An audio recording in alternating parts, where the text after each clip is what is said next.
comment lever les peurs au moment de se lancer dans l'immobilier locatif et quelles sont les bonnes étapes pour se lancer en étant sûr de ne pas se planter. Vous êtes au bon endroit chez Frico Féminin, la chaîne où les rêves professionnels et financiers des femmes prennent vie. Et on va répondre à toutes ces questions à deux voix avec Victoria, une spécialiste en investissement immobilier. Mais avant, je vous invite à nous mettre un pouce pour soutenir cette création de contenu et à télécharger votre cadeau dans la description, les 6 secrets de ta liberté financière. Sans plus attendre, je vous invite à découvrir nos réponses. Merci d'avoir accepté l'invitation pour ce live, du coup, dans lequel on va aborder ensemble les peurs et les différents blocages qu'on peut rencontrer en tant que femme quand on veut se lancer dans l'investissement immobilier locatif. Est-ce que, pour commencer, tu veux bien te présenter? Après, je vais peut-être me présenter pour ton audience ou d'autres personnes qui ne me connaîtraient pas. Moi, je suis Ophélie, je suis économiste à la base. Pendant 20 ans, j'ai dirigé des structures d'appui à l'entrepreneuriat, au financement, à l'investissement. Bref, j'ai fait dans les sujets très économiques. J'ai accompagné déjà plus de 5000 personnes à changer de vie parce qu'en fait, monter un business, c'est changer de vie, c'est investir sur soi. Et ben, j'ai aussi mis les mains dans le cambouis de ce sujet qui est l'investissement, tant à titre professionnel qu'à titre personnel. Et aujourd'hui, j'ai créé un média qui s'appelle Frico Féminin pour aider des femmes qui ont décidé de devenir libres financièrement, c'est-à-dire entreprendre et investir. Et je suis devenue spécialiste de ce drôle de sujet qui est la relation à l'argent, parce que c'est toujours nos émotions et nos peurs, et puis nos croyances limitantes souvent qui nous bloquent au démarrage et qui nous empêchent de le faire. Et j'explique comment on peut le faire très simplement, toujours de la manière la plus simple. Et en présentant aussi d'exemples, de monsieur et madame tout le monde qui l'ont fait très simplement parce que je suis partie du principe, que souvent on ne se reconnaissait pas dans les standards de ce qu'on nous présentait. Moi, je suis une adepte du minimalisme et de la simplicité et je vois qu'on nous renvoie beaucoup sur ces sujets de l'investissement, plutôt des messages que sont, on va dire de la productivité, de l'efficacité économique et de la complexité, ce qui, pour beaucoup nous fait peur. C'est pas du tout le discours que je tiens, puisque la bonne solution, c'est toujours celle qui nous permet de maintenir notre paix intérieure. Je te rejoins totalement, Céline. Euh, Merci pour ta présentation. Je pense que vous comprenez un peu pourquoi j'ai invité Anthony aujourd'hui. Je pense que ça va être super intéressant, le sujet qu'on a décidé d'aborder ensemble. Moi, pour ma part, pour toutes les personnes qui me connaissent, bienvenue. Moi, c'est Victoria. J'ai créé Vietfal Imo Coach. J'ai été dans un premier temps chasseuse de biens rentables pendant plusieurs années. Et ensuite, je me suis reconvertie dans l'entrepreneuriat. J'ai créé une application pour apprendre à investir dans l'immobilier locatif. Et aujourd'hui, ma disposition, mon expertise, à travers des formations, des accompagnements, du coaching, pour aider le maximum de femmes à se lancer dans l'investissement locatif précisément, dans le but, là aussi, comme toi, Foubi, de rechercher la liberté financière, d'être vraiment libre de son temps et de faire ce qu'on veut, de ce qu'on entend. Voilà. Donc aujourd'hui, vous avez compris pourquoi on s'est réunis toutes les deux avec Ophélie pour échanger sur les tafs, les blocages qu'on peut rencontrer en tant que femme et qu'on rencontre très souvent quand on veut investir dans l'immobilier locatif, mais dans l'immobilier tout court, hein, mais le locatif encore plus. Et du coup, alors pour toutes les personnes qui vont nous rejoindre en cours, n'hésitez pas à nous dire en commentaire vous, quelles sont les peurs que vous pouvez avoir ou les blocages que vous avez pu rencontrer ou que vous pouvez rencontrer aujourd'hui quand vous pensez à l'immobilier, quand vous pensez à l'investissement locatif? Est-ce qu'il y a quelque chose qui vous freine, qui vous empêche d'aller plus loin? Dites-nous tout en commentaire et on pourra aborder ça aujourd'hui. Pour commencer, je pense, Ophélie, on peut aborder. Alors, je ne sais pas si toi, par exemple, avec les femmes que tu accompagnes, qui veulent investir dans l'immobilier, est-ce que justement tu as entendu des peurs qui reviennent vraiment très souvent ou des blocages, des freins qu'elles peuvent avoir et qui reviennent vraiment souvent? Est-ce que tu en as identifié? Oui, ils ont identifié plein et c'est essentiellement ça qui nous empêche d'aider. On dit beaucoup en France que les personnes n'investissent pas parce qu'elles n'ont pas d'éducation financière. Je suis pas tout à fait d'accord avec ça. Ce qui nous empêche le plus de le faire, c'est nos peurs et nos angoisses vis-à-vis de ce sujet. C'est, nos facteurs autolimitants, je vais les appeler comme ça. C'est l'espèce de bombe émotionnelle qui se passe à l'intérieur de nous. Donc qu'aujourd'hui, l'information sur comment faire, elle est disponible partout, les témoignages, voilà, les manières de quelque part de, s'auto, former sur ce sujet-là sont nombreuses, elles n'ont jamais été aussi nombreuses. Donc ce qui nous bloque, c'est véritablement nous. La première chose, c'est la peur de se planter. C'est, quand on n'a jamais investi, se dire que mon Dieu, si jamais on se trompait, on va être foudroyé sur place. Et oui, on nous explique depuis qu'on est enfant que, tout investissement comporte un risque de perdre ton capital et que, justement, c'est extrêmement risqué d'investir. C'est pour ça que la plupart des personnes ne le font pas. et prennent du coup un risque, puisque, le plus gros risque aujourd'hui, c'est de ne pas investir, hein, on le sait. Un CDI ne vous garantit absolument rien puisque on va rentrer, dans un cycle maintenant où on change de boulot à peu près tous les 4 ans. Il y a des phases de mutation économique qui sont très, très importants, sur le marché, du travail, on le voit, tous les gouvernements remettent en question, régulièrement la question des retraites. Donc investir aujourd'hui, c'est se créer sa propre sécurité financière. Or, on nous a appris que c'était quelque chose d'extrêmement risqué et à partir du moment quelque chose l'investissement d'ailleurs qu'on réalise, ça active la lanterne rouge. Alors, c'est un petit peu vous avez le petit diablotin, hein, l'ange et puis, le démon de l'autre côté qui vous fait croire qu'en fait, vous allez perdre puisque, vous avez entendu ce truc-là en automatique, tout investissement comporte un risque de perte en capital. Mais par contre, ne pas commencer à le faire implique la certitude de se retrouver dans une situation compliquée dans quelques années. Mmh, tout à fait, je te rejoins totalement. En fait, c'est vrai qu'on a peur de se tromper, mais en réalité, quand tu dis, on a déjà toutes les informations accessibles assez facilement. Aujourd'hui, on a accès à internet et plein d'autres choses. Donc on a quand même accès à beaucoup de choses, qui nous permettent de ne pas se tromper ou en tout cas de bien faire les choses.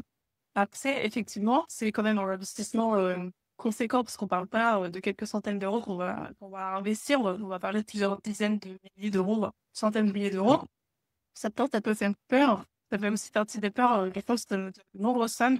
Les montants exorbitants que ça peut représenter, de dire peut-être que, ben, à la fin du mois, elles ont peur d'être en rouge, de mettre, leur famille en difficulté. Ça représente un engagement assez fort. Donc c'est tout à fait compréhensible d'avoir cette peur-là. Mais, pour éviter de se tromper, il suffit tout simplement d'avoir les bonnes informations, d'être bien entouré et on limite ce risque. Donc ça, c'est vraiment important, je pense, à le souligner, justement, de pas y aller seul, effectivement. Et puis, si on se trompe, eh bien, on apprend tout simplement. Et moi, je suis passée par là, hein. J'avais un peu peur de me tromper quand même au début quand je me suis lancée. Mais en réalité, j'ai un peu foncé dans le tas, sans vraiment réfléchir plus que ça, sans me former, etc., sans prendre des gants. Et du coup, je me suis retrouvée finalement à ne pas pouvoir réaliser mon investissement jusqu'au bout. Donc oui, je me suis trompée, oui, j'ai fait des erreurs. C'est qu'aujourd'hui, là où j'en suis, je suis très fière justement d'avoir fait cette erreur parce que ça m'a amenée là où j'en suis. Ça m'a permis de comprendre des choses, d'apprendre des choses et on ne peut pas éviter de toute façon les erreurs, hein. Ça fait partie du processus de l'apprentissage. Je dirais aussi que le projet parfait n'existe pas, en fait, hein. Ce qui nous apporte plus, c'est de passer à l'action et d'apprendre en le faisant. Moi, je crois beaucoup à la puissance de l'accompagnement, c'est-à-dire que, le projet parfait n'existe pas, le montage parfait n'existe pas. Donc ça, c'est vraiment véritablement, quelque chose à déposer. La plupart des personnes ont un petit peu ce syndrome de la bonne élève qui fait qu'à l'école, on nous expliquait si on faisait bien les choses, on avait un 20/20. Ça se passe pas comme ça dans le monde de l'immobilier ou de l'entrepreneuriat. Donc ça, lâcher cette, cette idée-là, il faut se recabler différemment. En se disant que je me fais accompagner par les bonnes personnes, c'est-à-dire des gens qui savent, qui ont déjà, mis en place des projets immobiliers et qui savent qu'est-ce qu'il faut regarder, qui sauront, regarder aussi derrière votre projet, évaluer, quelles sont, les charges, les investissements complémentaires à réaliser que vous auriez peut-être pas vus, qui eux-mêmes l'ont fait 1, 2, 3, 4, 5 fois. C'est la meilleure manière de voilà, de se prémunir du risque et puis c'est d'y aller et d'apprendre en le faisant, en fait, tout en se faisant accompagner et là, je vois aussi beaucoup de personnes qui se plantent là-dessus. Elles pensent que c'est une dépense, en fait, d'investir dans de l'accompagnement ou de la formation pour le faire et non, c'est un investissement. C'est-à-dire que si vous le faites pas, ça va vous coûter plus cher, ça, sachant que généralement, c'est un coût qui est modique par rapport au montage global de votre projet. Ça, C'est ça. c'est voilà, on a aussi été câblés, par l'école, en France, à se dire que, l'éducation était gratuite.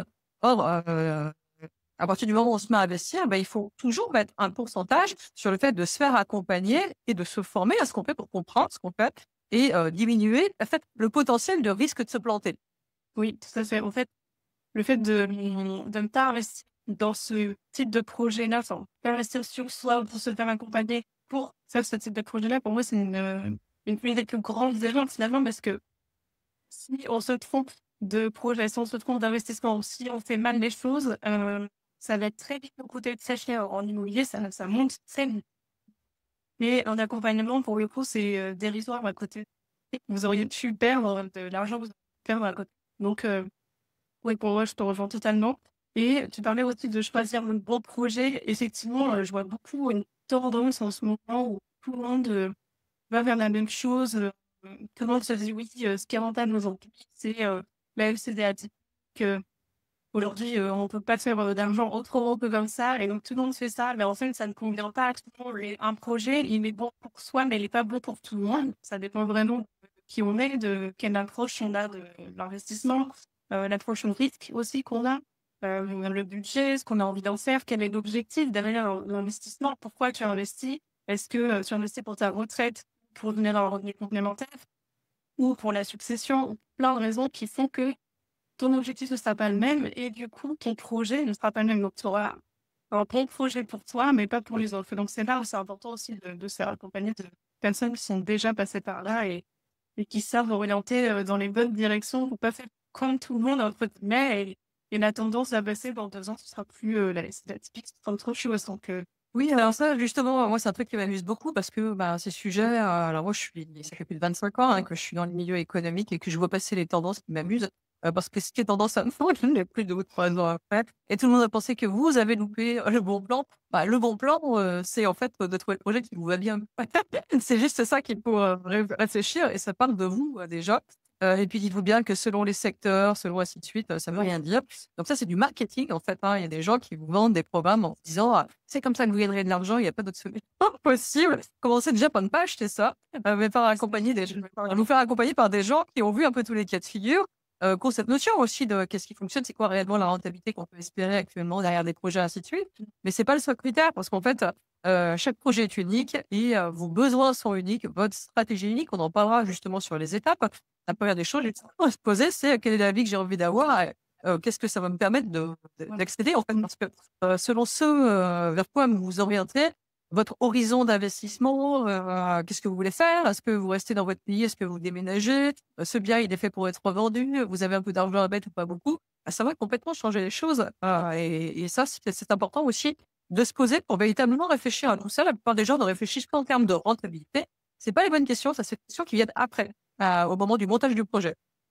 et ça fait aussi partie des sujets qui freinent les femmes, la rentabilité, les chiffres, tout ça, c'est des éléments qui les repoussent un petit peu parce qu'elles se disent: «Oh là là, on va parler chiffres, on va parler fiscalité, on va parler montant». Ça fait peur, c'est beaucoup. Il y a beaucoup de zéros. Voilà, Et ça paraît compliqué. Il y a beaucoup de personnes qui pensent que ça paraît compliqué aussi parce qu'il y a cette notion de fiscalité qui est la même chose que dans une entreprise. Souvent, à partir du moment où vous devenez propriétaire, vous faites de l'immobilier locatif, vous déclarez comme une entreprise. Donc, misez fiscalement tout ça. Et ça vous oblige à vous projeter là-dedans. Mais c'est quelque chose de très fin, c'est quelque chose d'intéressant à apprendre. Peut-être même que ça va vous ouvrir des voies pour monter un business et vous reconvertir derrière. Si en fait, vous y pensiez, voyez ça un peu comme un cas d'école pour vous former à ce sujet-là. Et là aussi, c'est important de se faire accompagner à ce moment-là, pour pas le faire tout seul. Bien sûr, pendant le découvre, c'est comme tout, on sort de sa zone de confort où on avait sa petite déclaration d'impôt, où c'était déjà tout pré-rempli et d'un seul coup, il faut se projeter dans la fiscalité, d'une société. Mais, voilà, en fait, c'est jamais que des pourcentages de choses assez simples à mettre en place au démarrage et comme vous serez intéressé à le faire, vous allez apprendre le faisant. Mais comme en France, on a très peur de l'impôt, c'est un sujet qui est très, très franco-français aussi. Je vois beaucoup de personnes qui ça freine. C'est vrai qu'il y en a beaucoup effectivement qui se disent: «Non, mais pourquoi je vais investir dans l'immobilier pour repayer encore plus d'impôts? J'ai pas envie», donc forcément, ça freine un peu certaines sommes, mais en même temps, il y a des moyens aussi d'optimiser ces investissements pour payer moins d'impôts. Mais j'ai envie de dire aussi, il faut avoir une autre perception des choses et se dire que si on paye plus d'impôts, c'est parce qu'on gagne aussi plus d'argent, donc c'est positif. Et puis les impôts, ils sont là pour quelque chose. Et moi, j'ai envie de dire, payez-vous des problèmes de riches. Oui, payez des impôts et apprenez l'optimisation fiscale. Parce que, oui, ça, c'est un mauvais état d'esprit vis-à-vis de l'argent. C'est super de pouvoir contribuer, c'est super d'être à l'aise avec ce sujet-là aussi, qui est la fiscalité, parce que c'est ça qui va vous permettre de déployer des projets qui vont vous permettre, notamment, voilà, ou de monter le business que vous voulez, ou de vous mettre à investir. C'est pas du tout un sujet à fuir, les tranches d'imposition, la fiscalité, c'est un sujet à comprendre. Moi, je me vois, la plupart des gens ont ça peur quand elles viennent parler de ça avec moi. En 30 secondes, ça les amuse, elles ont tout compris. Oui, en fait, c'est pas qu'on estime que c'est hermétique, on ne se sent pas autorisé à attaquer ce sujet. Souvent, qu'on pense que c'est complexe parce que finalement, il y a assez peu de choses à savoir. Mmh, c'est vrai. Et pourtant, en étant bien accompagné, justement, on sait, comment, optimiser son projet, comment le voir aussi sur le long terme, 20 ans, 30 ans, et cetera. C'est hyper important de vérifier ça même avant de se lancer dans l'investissement, parce que je vois beaucoup de femmes qui disent: «Bon, bah, là, je vais me lancer dans l'investissement. Je vois que l'appartement pourrait, me générer 500 € de loyer par mois et que j'ai 350 € de mensualité. Ça va, c'est bien, ça a l'air rentable». Sauf qu'il y a plein de faits derrière, il y a plein de chiffres, justement à vérifier, des indicateurs et la fiscalité notamment, c'est qui vient impacter, tout ce projet et qu'il est important de vérifier avec un professionnel avant, de valider le projet et de se lancer, à corps dedans, pour, voilà, pour éviter ce genre d'erreur justement de pour le coup, de vraiment se dégoter et se dire: «Bon, bah, mon investissement, je l'ai fait, mais en fait, il est pas si rentable que ça» et donc on va se dire que l'immobilier, c'est pas intéressant. Alors en fait, c'était juste mal fait au début et c'est dommage d'en arriver là donc ouais, pour moi, c'est important, mais de bien, vérifier la fiscalité, les chiffres avant et ne pas en avoir peur. C'est simplement, bah, comme à l'école, en fait, on apprend un sujet, c'est accessible à tous. Voilà, il y a pas non plus beaucoup de choses à savoir et on a vite fait le tour en réalité. Mmh. C'est quand on a les bons outils pour oui, quoi. On a vite fait le tour et puis, bah, c'est un sujet intéressant, et comme tu disais, bah, c'est essentiel en fait, surtout, je le vois moi, quand j'en parle avec des personnes, c'est de bien penser à tout. Parce que, bah, on l'a jamais fait, on pense jamais à tout. Or, bah, pour les personnes qui avons vu passer, des centaines et des milliers de projets, on a eu à peu près tous les cas d'école, des trucs un peu inimaginables qui peuvent se produire et qui sont tout à fait, calibrables, d'un point de vue financier qui font que, bah, après une fois que vous avez réfléchi à tout ça, c'est bon. Vous êtes sur les rails et ça fonctionne pour vous et comme tu le disais, bah, oui, l'investissement, c'est à voir dans la durée.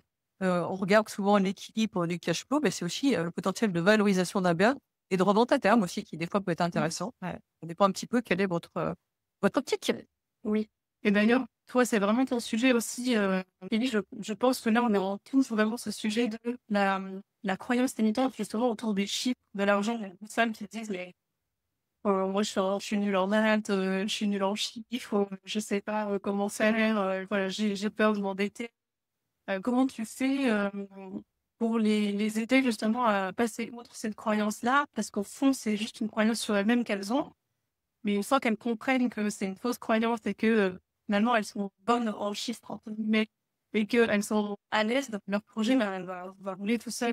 C'est justement de le rendre simple et fun parce qu'en fait, on nous a rendu ça entre guillemets «chiant» hein, à l'époque, hein, c'est que, on a eu des mauvaises notes en maths, hein, globalement, que, c'est le spectre des mauvaises notes en maths qui revient, on va dire ça comme ça. Donc il y a tout à fait moyen de rendre cette question de pédagogie, en fait, de rendre ça sympa, fun et puis de le réduire à l'essentiel plutôt que d'appuyer toujours sur la lanterne rouge en disant: «Attention, attention, oh mon Dieu, qu'est-ce que ça je vais faire?» Et puis deuxième chose, moi, je trouve qu'il y a un indicateur qui est très bon, c'est le coût de l'inaction. C'est quoi le de pas dépasser ce truc-là qui est jamais qu'une peur que tu te racontes en continu, qui est lié à quand tu étais gamine, par exemple, tu vois, moi, quand j'accompagne souvent des femmes qui ont plus de 40 ans, c'est quand même loin l'école, donc il y a un moment où c'est intéressant de s'en libérer parce que c'est comme ça qui va vous coûter votre retraite, votre sécurité financière et puis, bah, peut-être une partie, des études de vos gosses. Donc est-ce que c'est pas possible de passer par-dessus cette petite peur en mettant 3-4 chiffres dans un tableur Excel? Si, souvent ça, heu, en étant accompagné pour suffit à dépasser ce problème qui est quelque part un faux problème. Qui a encore une peur liée à l'enfance. Mais oui, c'est ça. Il est possible de dépasser tout ça et d'avancer sereinement dans son projet. En autre peur et blocage que j'ai pu identifier, il y avait des peurs, au niveau de la relation avec les hommes, parce que l'immobilier est un monde plutôt masculin en majorité, même si ça tend à changer un petit peu, voilà, il y a quand même majoritairement des hommes, tout le long de la chaîne, de l'investissement, hein, que ce soit dès le début, avec, bon, les agents immobiliers, je pense que c'est une parité à peu près, mais, voilà, on a souvent affaire, des banquiers, des notaires, des artisans. Alors les artisans, oui, c'est majoritairement masculin, et donc à chaque étape, la femme, elle a cette peur justement de traiter avec l'homme, de négocier avec lui, de se faire entendre, de se faire respecter parfois. Il y a très souvent des histoires que j'ai entendues et notamment avec les artisans où on demandait, «Où il est où votre mari?» L'air de dire: «C'est lui qui gère le chantier, pas vous. Vous y connaissez quoi, ma petite dame?» C'est un petit peu ça.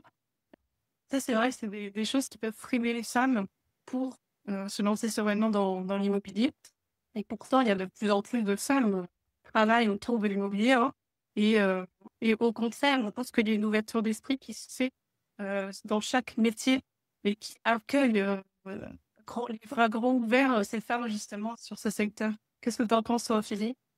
Ah bah, je pense que c'est surtout nous qui nous la construisons cette peur-là. Alors oui, dans votre parcours d'investisseuse, vous croiserez quelques affreux jojo et c'est pas méchant, on dit pas, mais c'est comme dans la vie de tous les jours, en fait, hein. Mais vous croiserez aussi un certain nombre de professionnels qui sont très, très contents de voir une femme qui réalise ce qu'elle veut et qui, du coup, se retrouvent très heureux de pouvoir, négocier et travailler avec vous. Moi, je sais que, quand j'ai eu à le faire, au contraire, j'ai eu des relations plutôt très positives. D'ailleurs, quand j'ai senti que ça allait pas le faire, entre guillemets, ben, j'ai juste pas donné suite ni au devis, ni ainsi de suite, sur ces choses-là. Donc, vous avez tout à fait la capacité aussi à suivre vos intuitions, et à vous entourer, en fait, d'une équipe qui vous soutient. Et ça, de manière générale, en fait, dans l'investissement, c'est hyper important d'être bien, entouré. Et puis, c'est beaucoup ce qu'on projette là-dessus, notamment, ce qu'on projette par rapport aux notables, par rapport aux pères, qui est, justement, quand on était enfant, bah, le papa disait et puis on suivait. Et bah, nous, adultes, on s'autorise pas forcément à se dire: «Bah, en fait, c'est nous qui fixons nos propres règles et c'est nous qui allons donner, entre guillemets, les ordres», parce que c'est ça, en fait, on devient un donneur d'ordre à partir du moment où on devient investisseur sur son propre projet et c'est une manière de se mettre en posture et notamment en posture d'égalité avec son interlocuteur. Alors là, on en parlait avec les artisans sur la négociation et les suivis, des délais. C'est important de trouver, votre équipe de cœur, c'est-à-dire, d'artisans qui sont des choux à la crème avec qui vous prenez plaisir à travailler et vous savez que, vous ne serez pas dans des situations irritantes et il y en a plein. Et puis, c'est aussi important d'avoir ce type de rapport aussi avec le banquier, parce qu'il y a aussi pas mal de banquiers qui sont des hommes. Et là, je vois une différence de posture entre les hommes et les femmes quand justement des femmes, qui veulent investir, vont chez le banquier. Vous vous rendez compte aussi, que, bah, votre banquier est une personne, hein, en fait, hein, avec une personnalité unique, avec ses propres croyances limitantes et quel que soit votre projet et bien, et quelle que soit la banque, même si c'est quelqu'un que vous connaissez depuis des années et ainsi de suite, eh bien, il va falloir que vous ayez déposé des dossiers bancaires à différents endroits puisque, la réponse de votre banquier va dépendre de sa perception de votre projet et c'est pas parce qu'il vous dit non que votre projet est nul. C'est juste que son analyse, ses facteurs limitants, son budget, les directives qu'il a eues au sein de sa banque ne permettent pas de soutenir votre projet. Mais ne vous arrêtez pas là. Moi-même, quand j'ai mené mon premier projet d'immobilier qui était d'acheter ma résidence principale, alors que mon boulot à l'époque, c'était d'aller lever des fonds. Quand j'y étais à titre personnel pour acheter ma résidence principale, on m'a dit: «Mais madame, vous n'êtes pas mariée, vous n'êtes pas en CDI, revenez me voir le jour où vous le serez». Et je ne me suis pas arrêtée là. J'ai été voir un certain nombre d'autres banquiers qui m'ont fait des super propositions. J'ai d'ailleurs eu les meilleures propositions du marché alors que je n'étais pas mariée et je n'avais pas de CDI. Donc ça ne m'a absolument pas arrêtée. Ça s'appelle la négociation. À partir du moment où voilà, on veut, trouver, son bon pool d'artisans et ben, il va falloir aller en voir, entre 3 et 10 et la même chose, les banques, il va falloir aller en voir un certain nombre et c'est OK de faire des devis, c'est OK de négocier. Par contre, il faut, travailler sur soi et moi, j'aime bien travailler un peu en théâtre d'improvisation parce qu'en fait, c'est du théâtre d'improvisation, hein, c'est de la relation, et toujours se mettre à la place de l'autre. Pour, se dire: «Mais qu'est-ce que l'autre aimerait entendre?» Et c'est comme ça qu'on va faire, basculer sa décision, et donc bah, du coup, l'artisan, c'est d'avoir quelqu'un qui est à l'écoute, qui est plutôt sympa, qui est accueillant et qui va lui faciliter la vie et qui va le payer correctement aussi. Donc le prix n'est pas le seul facteur. La qualité, la réactivité et le fait d'être sécure dans la relation avec vos artisans, à mon avis, est le facteur numéro un quand vous êtes une femme. Et c'est la même chose avec votre banquier. Ce qu'il va regarder en priorité, c'est le fait que, vous maîtrisiez vos finances personnelles, vous ayez une situation stable, vous sachiez où vous allez et puis en termes de posture, comment vous vous positionnez quand vous allez voir pour négocier, votre emprunt bancaire. Est-ce que vous le faites comme un entrepreneur ou est-ce que vous êtes en position de demander un bon point comme quelqu'un qui serait à l'école?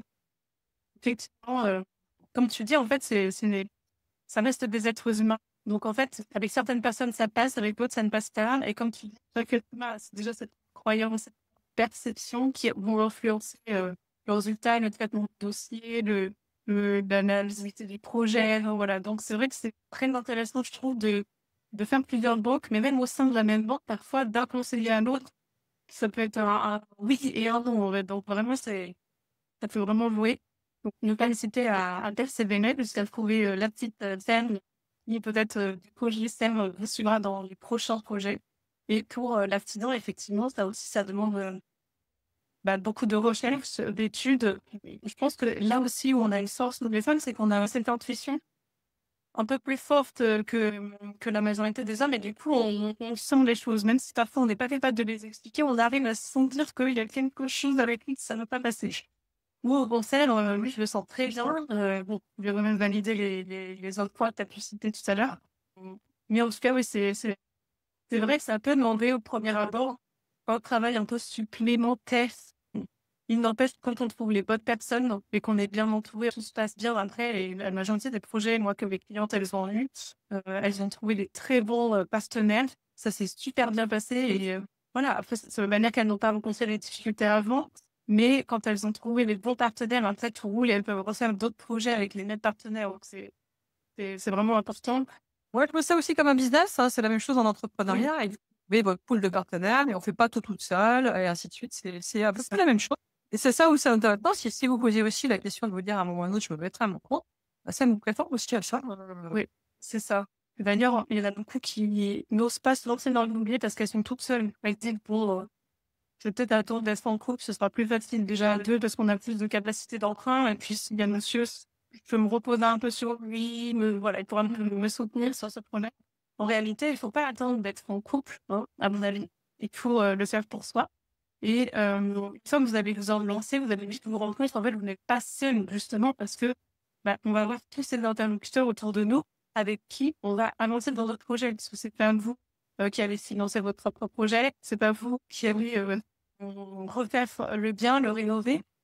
Et donc, à chaque étape, vous ne serez jamais seul. Vous allez constituer votre équipe et c'est votre équipe gagnante, justement, qui va vous accompagner après dans les prochains projets. Et le risque aussi, à vouloir absolument le faire en couple et attendre ce moment-là, bah, c'est qu'en fait, un couple sur 2 se sépare aujourd'hui et vous êtes pas du tout garanti d'être la même personne toute votre vie. Or, le bien immobilier, ce que vous voulez, c'est une finance de votre vie à long terme. Donc, posez-vous la question, est-ce que c'est pas plutôt plus simple et plus stratégique de le faire à votre compte?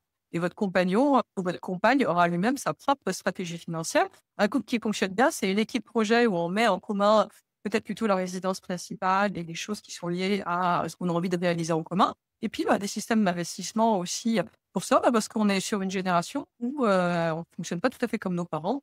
Et nos vies sont des fois un peu plus mouvementées, il y a plus de changements. Et bah, voilà, pour la plupart d'entre nous, on n'est pas forcément amené à vivre avec la même personne toute notre vie. C'est vrai. Et puis, si on attend, entre guillemets, d'être en couple, on ne sait pas quand est-ce qu'on va être en couple. Donc, attendre, pourquoi attendre? Si votre situation permet d'investir déjà aujourd'hui, si vous avez déjà des projets, justement, une vision de votre patrimoine sur le long terme, vous avez des objectifs précis, vous savez pourquoi vous voulez investir. En fait, lancez-vous. Et si vous êtes en couple dans 6 mois et que vous voulez investir avec monsieur, bah, tant mieux. En tout cas, ne vous bloquez pas. Donc, oui, pour eux, c'est vraiment dommage de passer à côté de pouvoir se lancer seul, de se protéger aussi, de sécuriser seul.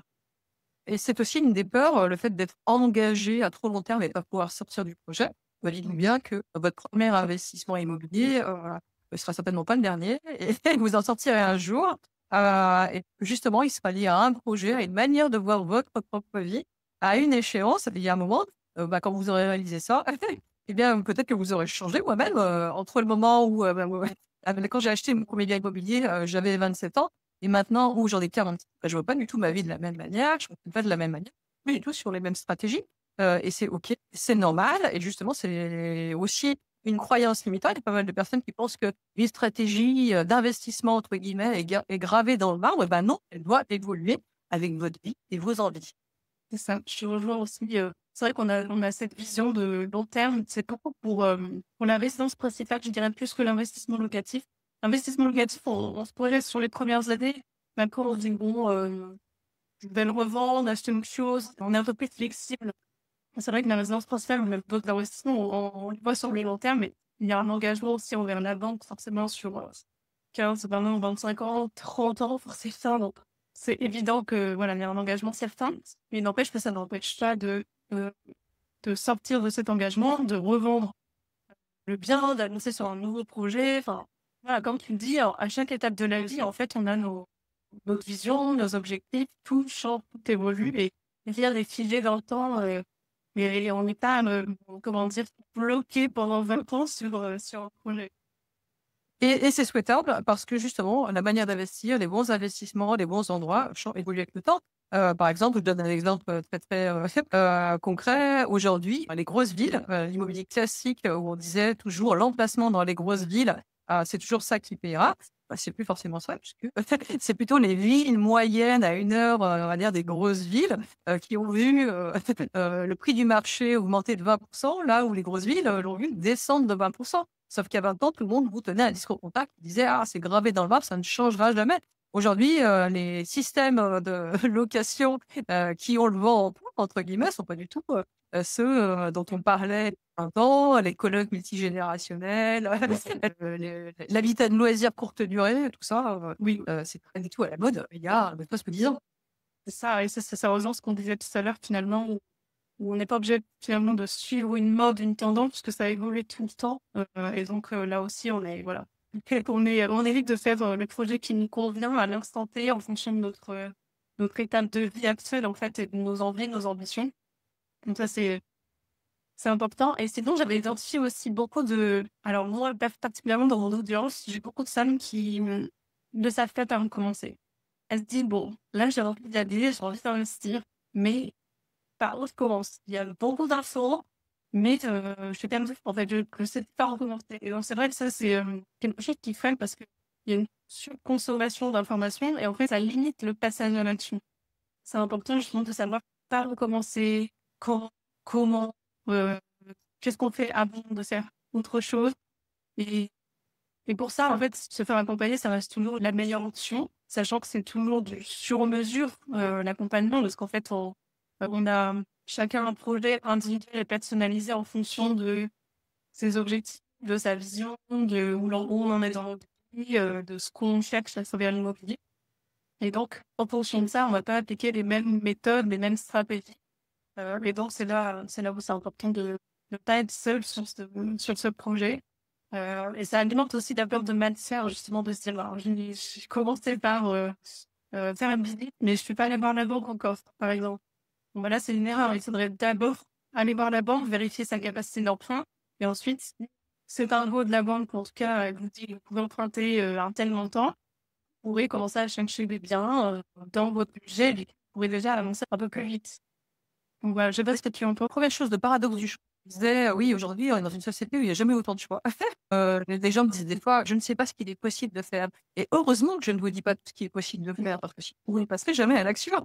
Parce qu'en fait, il est possible de faire 1 000 000 de choses. C'est aujourd'hui extrêmement simple et la plus grande difficulté, c'est de faire des choix et de passer à l'action. Donc c'est pour ça que, ce qui est important, c'est de faire les bons choix par rapport à vous, vos moyens, la vie que vous avez envie d'avoir, vos valeurs, enfin, votre manière de voir le monde. Moi, j'appelle ça comme ça, en fait, c'est ma manière de résumer les choses. Donc la première des choses, bah oui, c'est déjà faire le point sur tout ce qui vous fait peur.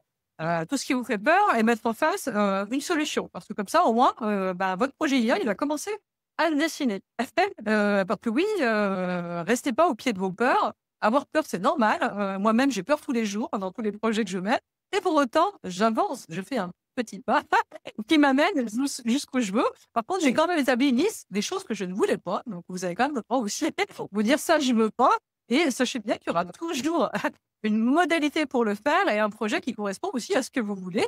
Ça, c'est intéressant d'en parler avec des gens comme nous parce que comme ça, on peut vous guider pour vous dire: «Bah, pars plutôt là-dessus et pas là-dessus». 2e chose, quelle est la vie que vous avez envie d'avoir? Si, vous n'avez pas de vision de la vie que vous avez envie d'avoir, vous n'investirez pas.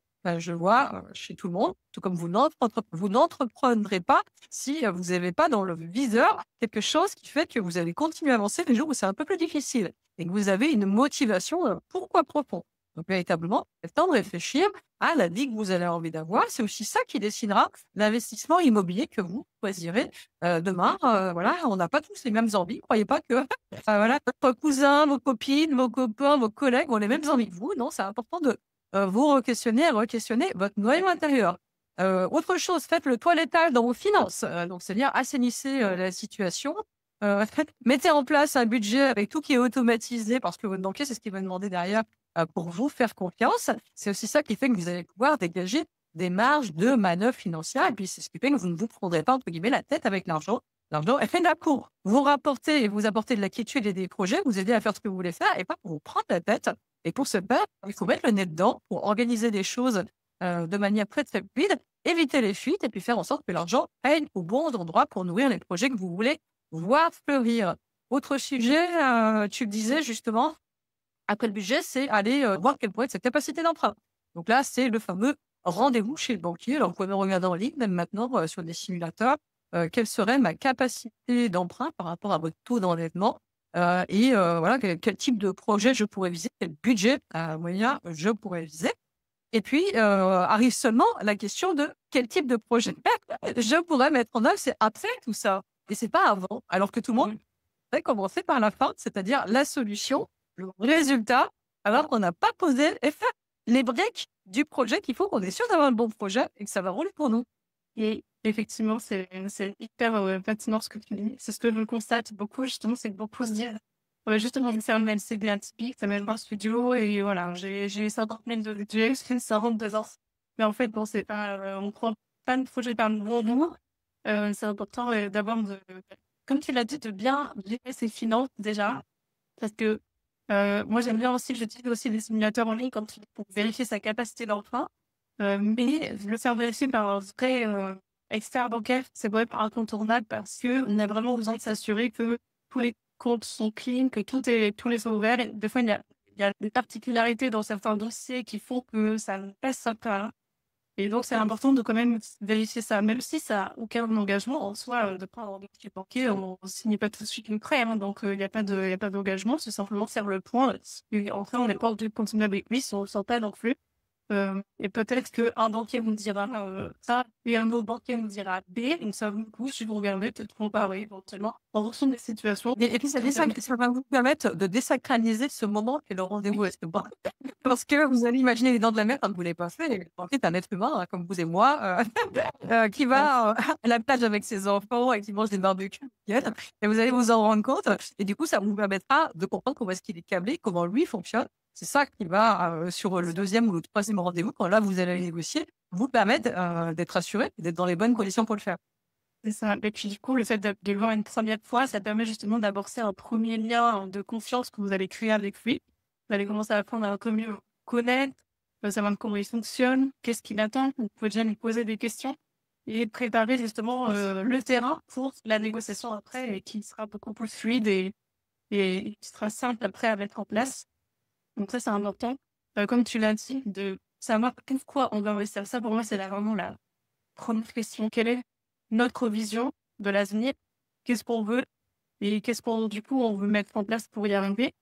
Et pourquoi on va investir? Vraiment, le pourquoi profond pour moi, c'est le carburant qui va nous faire avancer. C'est vraiment ça, hein. Sans ça, souvent, il y a des personnes qui ne savent pas vraiment pourquoi, ou un pourquoi un peu vague. Je vais préparer ma retraite. Oui, mais en fait, je pense qu'il faut vraiment creuser, parce que préparer sa retraite, c'est, c'est, c'est assez général. Et en réalité, il faut creuser. Pourquoi tu veux préparer ta retraite? Bah, parce que j'ai peut-être vu mes parents galérer à toucher voilà, très peu d'argent à la retraite. Et moi, j'ai pas envie de finir comme ça. J'ai pas envie non plus que mes enfants soient stupés, etc. Vraiment creuser le pourquoi pour vraiment avoir ce moteur et cette énergie qui va nous pousser, même quand on va avoir des moments difficiles, parce qu'on aura sûrement, pour vraiment continuer d'avancer dans l'action de projet. Donc, le pourquoi, la vision, et ensuite, on découle du coup, en fonction du budget aussi, qu'est-ce qu'on va acheter, sur quelle durée, de quelle manière, quel type d'exploitation, est-ce que je veux faire une location longue durée, courte durée, plutôt meublé, c'est va faire des simulations. Regardez un petit peu aussi les zones où vous voulez acheter. Est-ce que vous l'achetez autour de chez vous parce que ça vous rassure, vous connaissez le quartier, ça va être très bien du coup l'étude de marché, vous allez la faire, mais vous allez, comment dire, maîtriser certaines villes, certains quartiers, certaines économies locales. Et c'est important de se poser la question de où investir. Ou alors, est-ce que je suis prête à investir? 500 bornes de chez moi, mais dans ces cas-là, c'est prêt aussi à déléguer, j'ai peut-être pas envie de tout faire, je vais peut-être pas être sur place tout le temps, ou alors je connais quelqu'un sur place qui doit pouvoir gérer pour moi. Tout ça, c'est des questions qui se posent dès le début, avant de se lancer justement dans son projet, de faire des recherches, de faire des visites, et voilà. Et c'est au moment où vous voyez plus bien, donc là, on arrive à la phase projet, que là, c'est important de vous former et de vous faire accompagner. Pourquoi? Pour que tous ces éléments, que sont le calibrage des besoins financiers, le bon statut, pour fiscalement optimiser votre investissement, toutes les questions à me poser lors des visites, comment ça se passe avec le banquier, le dossier bancaire, tout ça. Voilà, ça puisse se passer correctement parce qu'il va rester tout ce bloc-là sur la réalisation du projet et puis sur le fait de faire vivre le projet aussi dans la durée, puisque un projet, ça vit aussi. Donc, il y a plein de choses aussi qui, après, dans la durée, peuvent vous arriver auxquelles vous n'avez pas pensé. C'est important d'avoir des interlocuteurs. Oui, tout à fait. Et après, une fois qu'on a clarifié son projet, qu'on s'est formé, on va pouvoir passer à l'action. Et ça, pour moi, c'est la clé qui va nous faire dépasser nos peurs, finalement, parce qu'on va les désacraliser, tout simplement. On va se dire, bon, je sais, dans le rendez-vous chez le banquier, c'est prêt, donc je vais juste appeler la secrétaire pour prendre un rendez-vous. C'est une toute petite action. Bon, vous n'avez pas encore fait le rendez-vous chez le banquier, donc je fais cette petite action. Juste ça, déjà, ça me fait avancer un petit peu vers de l'autre côté de la peur. Et petit à petit, vous allez faire d'autres petites actions jusqu'à ce rendez-vous. Et puis même après le rendez-vous. Et tout ça, ça va me permettre de vous rendre compte que c'était pas si énorme que ça, que c'était pas si impressionnant et que finalement c'est accessible à vous, ça coûte et que bon, finalement ça, ça va en fait et c'est à force de faire et de pratiquer, de refaire les mêmes actions que vous allez vous sentir à l'aise et confiante dans votre projet. Donc pour moi, mais c'est vraiment important de passer à l'action, d'oser en tout cas faire juste des petits pas. Pour moi, la méthode des petits pas, elle est très importante. La réussite prend les séculaires de petites actions.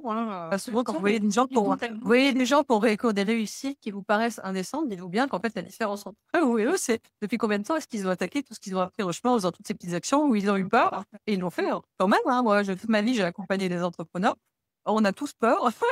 On a tous peur, la première, quelle que soit la typologie de l'investissement qu'on passe la première fois, surtout quand on est issu de pays où on parlait pas de ces sujets-là. Et qu'est-ce qu'on fait? Eh ben, on le fait, mais finalement, 1 an, 5 ans, 10 ans après, on regarde ça en se disant, mais qu'est-ce que je me racontais comme histoire à l'intérieur de moi? Exactement, mais après, c'est vrai que c'est la peur de l'inconnu aussi, quelque part. On est tous passés par là. La peur de l'inconnu parce qu'on n'a jamais fait, parce qu'on n'a jamais rencontré cette situation.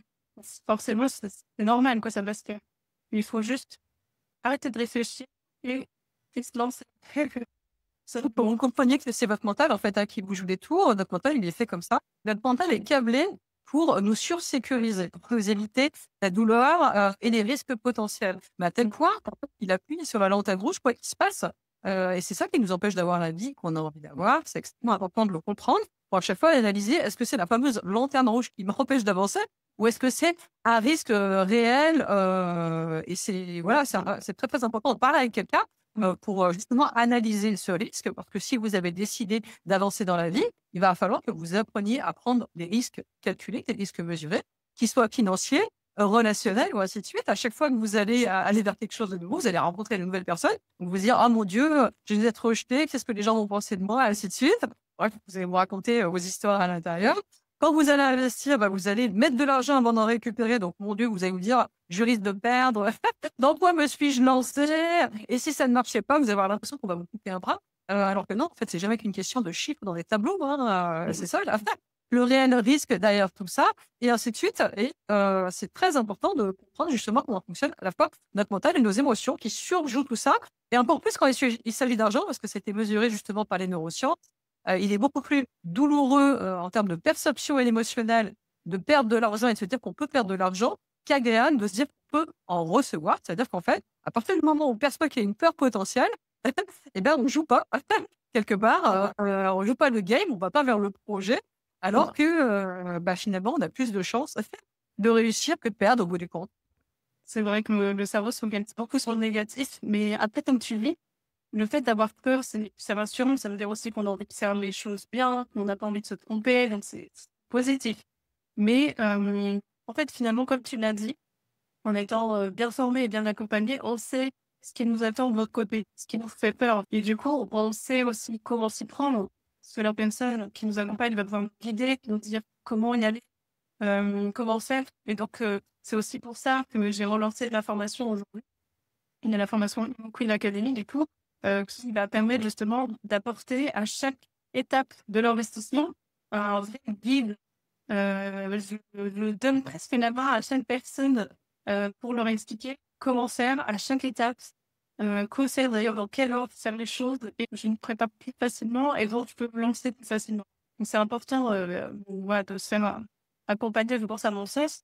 Et du coup, c'est pour ça que j'ai lancé cette formation sur l'investissement locatif pour pouvoir aller plus loin et aider justement le maximum de femmes à passer à l'action pour enfin réaliser leur investissement locatif qu'elles fait depuis des mois mais qu'elles n'osent pas réaliser. Et qu'elles puissent se rapprocher de l'indépendance financière parce que c'est un premier pas. Et après, il y a plein d'autres pas qu'elles vont pouvoir faire. Elles vont prendre confiance en elles, elles vont se lancer de manière plus sereine. C'est vraiment le but pour moi, désacraliser ça, de rendre ça accessible à toutes et de pouvoir les aider à se lancer dans l'investissement locatif. Oui, et tu parlais justement de confiance en soi.